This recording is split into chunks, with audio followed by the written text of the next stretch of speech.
ลำธารอันใสสะอาดที่ไหลลงสู่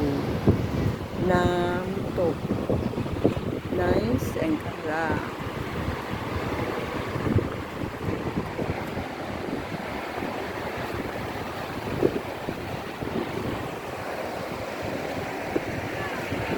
ธรรมชาติสวยงามมากลมพัดเย็นสบาย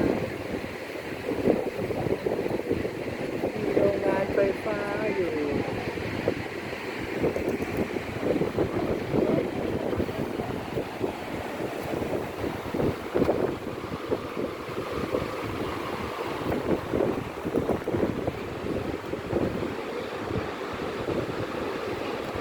ฟังเสียงธรรมชาติ Ooh, right there.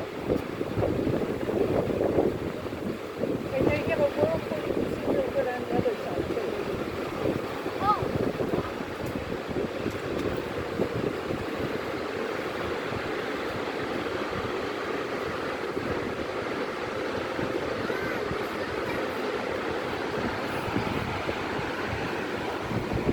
ต้องหันมาทางนี้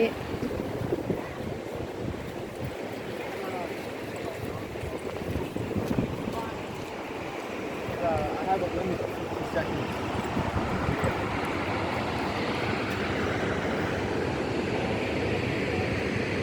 Really good signal speed.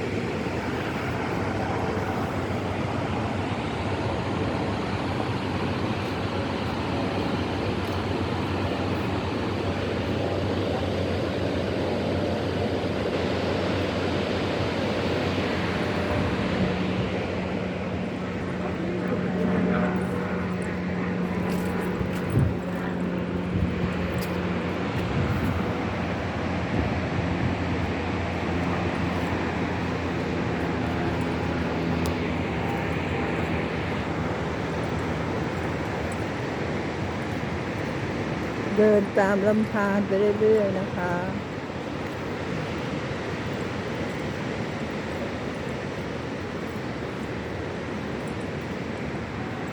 ดอกไม้ริมทาน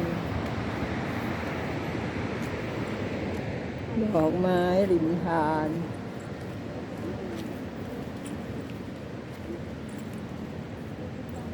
ดอกไม้สีเหลืองน่ารักมากค่ะ